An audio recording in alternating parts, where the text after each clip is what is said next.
Hi, my name is Isaac Ho, and I want to welcome you to Beginning Swift.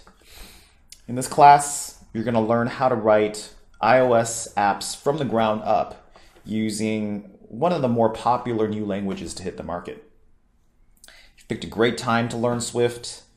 It was recently voted one of the most beloved new languages by software developers.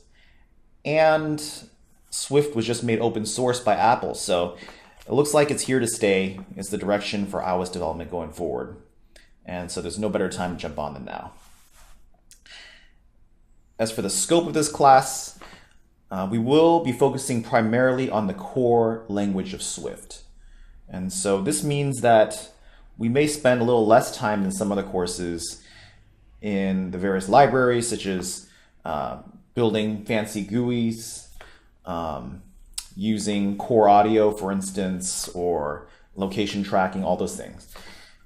You will get a taste for some of them, and in fact, how to build an application together.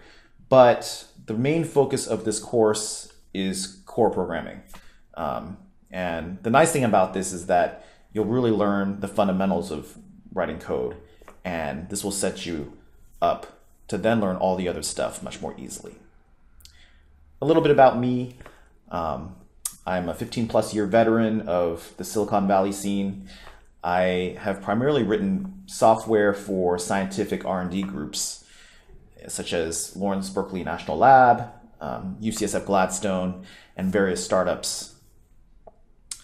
I also have a background in teaching at Neon Polytechnic, where I was a lecturer for a year and helped develop course materials for the computer science program. And my degree is from Princeton University with honors in computer science. So having said all that stuff, I'm eager to teach you. I think you're going to do great. And let's get started.